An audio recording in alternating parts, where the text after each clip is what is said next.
FSN Radio. It's all about what's next. Go to financialsurvivalnetwork.com and sign up for your free weekly newsletter. You'll also get 3 free reports. The Financial Survival Network. It's all about what's next.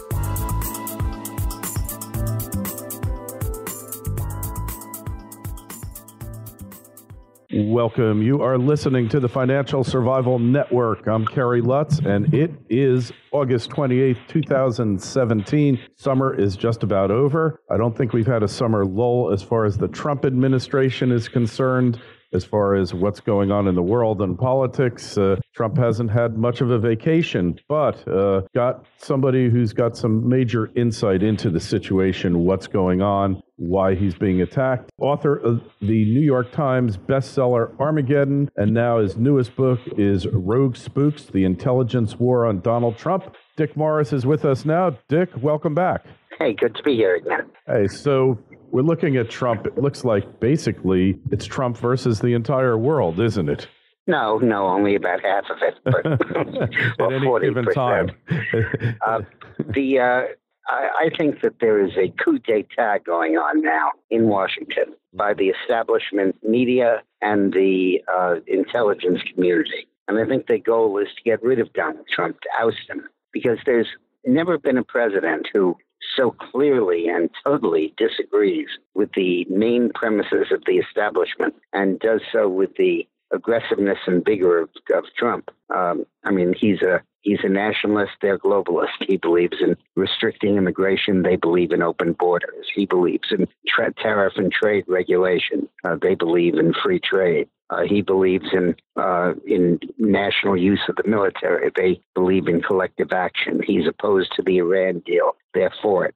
He wants to get rid of government control in medicine. They want to promote it. In almost every area, literally every area, there is disagreement. And the left is terrified that Trump has developed access to a new voting group that can switch the balance of power. And that is white high school graduate, but not college graduate people, largely men. And that's a group that voted for Trump by 46 points in the election, and it's sustaining him. And the polling shows that no matter how much they attack Trump, they don't really weaken his base much. And because it's a base in which they expect the establishment to attack them, they themselves feel screwed by the establishment, so they're not turned off when somebody else is attacked by it. And there's a resistance there that they're very frustrated about. And I think that what they decided to do is to invent a phony scandal about Russian meddling, and then use that scandal to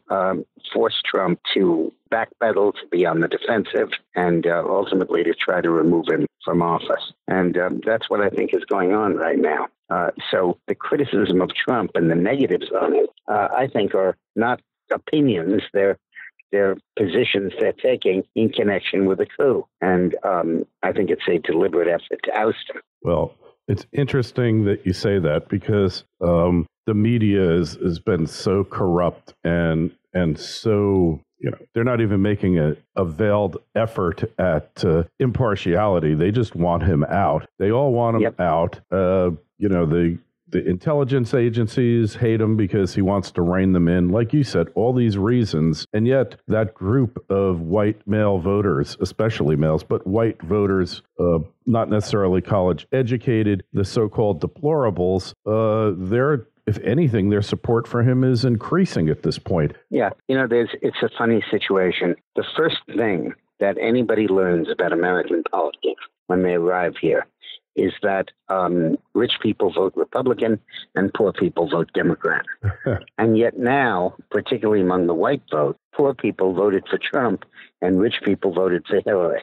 And it reflects the dominance of the establishment in the electoral habits. And I think that's really what you're looking at here. But my book, Rogue Spooks, is really devoted to picking apart and exploding the narratives about Trump that are coming to dominate his image about Russia. It began when they hacked the Democratic Party emails, and they were released right around the convention. And the fact of the matter is increasingly emerging that this was not a hack as much as it was a leak. where Bernie Sanders people leaked the emails that existed because they were furious at Debbie Wasserman Schultz for being biased to Hillary. A group of intelligence professionals, all from the CIA, who were retired, had a group called VIPs. Let's see, VIPs, RIPs. Yeah, Veterans of Intelligence, something programs for sanity or some such. But there are 16 distinguished intelligence leaders who studied it and concluded that the Russians could not have hacked this, that you had to be proximate to the machine to be able to do that kind of hacking. You had literally to be there. And so they came to that conclusion. And then Assange, the guy who's the head of WikiLeaks, swears that the Russians were not involved and there was an internal leak, not one that was by the Russians or by anybody else external. And it's easy to see what probably happened. Podesta, Hillary's manager, wanted to make sure that this got blamed on Russia so that they could develop a campaign issue. And Hillary really didn't have any at that point. Then a few months later, this dossier gets completed, which was written by a guy who was a former British spy. Steele. And, Christopher Steele. And he was paid $160,000 to amass. And the information in it is just absolutely ridiculous. There's an allegation there of that there was a guy named Mike Cohn who went back and forth to Prague. And Cohn was the go-between who arranged the entire collusion. But except he never went there. Prague, the guy never went there, though. His never went there, was in the U.S. the whole time. And then they fingered a guy named Kusupovich, who was a Russian, and they claim he's the guy that hacked Hillary's computer, or the Democratic computer. And it turns out that he was in prison at the time, 600 miles from Moscow, in the middle of Siberia, and they don't serving have a 20-year sentence for pedophilia. And he didn't have access to a phone, much less a computer. No internet and this in document, Russian jails. which is so totally flawed, has completely dominated the debate in the past 8 months in American politics. Well, that was what Comey's justification was. They got warrants from FISA, everything else.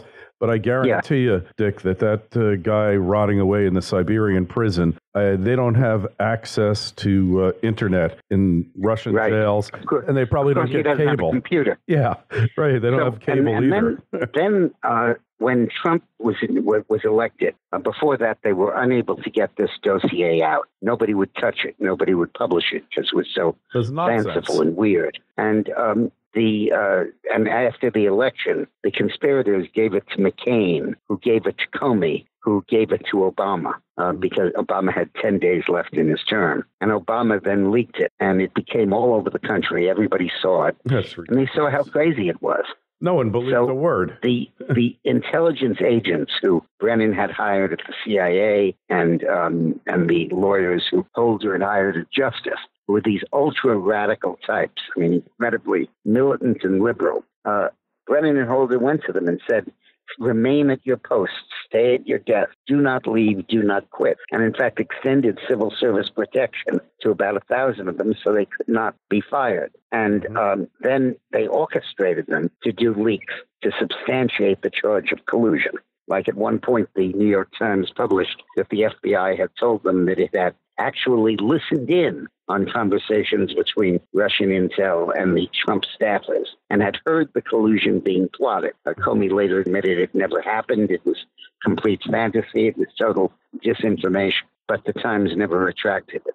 So with this background of a hacking that the Russians probably didn't do, a dossier that obviously is completely untrue, and a kind of confirmation from leaks that are inaccurate, there was this mythology built up that Trump had coordinated. The CIA station chief in Moscow just said the other day that there is no evidence of any collusion, and he was the station chief for 5 years, retired last month. And despite that, they embroiled Trump. They infuriate him. He goes to meet with Comey, and Comey says, I'm investigating this collusion. He says, there isn't any collusion, damn it. I didn't do any of this stuff. And I want you to focus on rounding up lone wolf terrorists in the U.S. and going after illegal criminal aliens and so on. And then Comey says, you have just obstructed justice by ordering me not to pursue the collusion. And there's no collusion. Yeah. And that becomes the basis for impeachment. And this whole thing is a coup designed to topple the government. Are they going to be able to do this? Well, they're going to have a revolution on their hands, Dick. I mean, that 45% that are behind Trump aren't going to just take this sitting down. You think Antifa is a big deal. Think about those people. Yeah, I don't think that. I mean, I hope it doesn't get to that.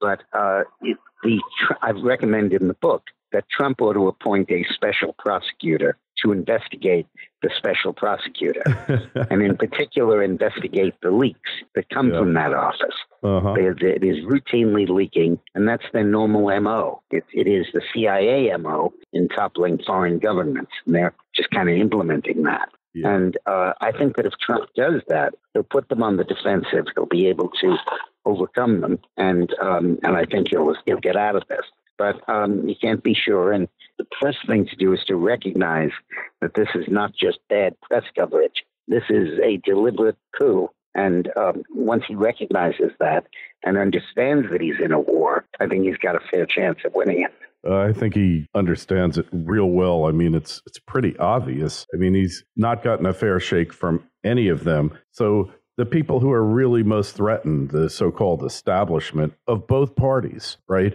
I mean, they're the ones whose necks are hanging out there. Like Hillary Clinton said, if they ever found out what we did, Trump would hang us. Basically, if he gets elected, Trump will hang us in the public square. I mean, how is this thing going to play out? Because there are people who do support Trump, or at the very least, they oppose these nefarious forces and want to clean up the government, drain the swamp. Right. Absolutely. Well, it's hard to be precise as to what's going to happen, but I do think that the Achilles heel of Mueller is the leaking, which is illegal, in some cases violative of the national security, and his staff engages in it constantly, and they can really be forced out and marginalized. You were thrown on the defensive, and this prosecutor, while he's there, needs to look at the Clinton Foundation and at the liaison between Loretta Lynch and Bill Clinton in Phoenix on the tarmac, and on Comey taking instructions from Lynch in describing the investigation during the campaign.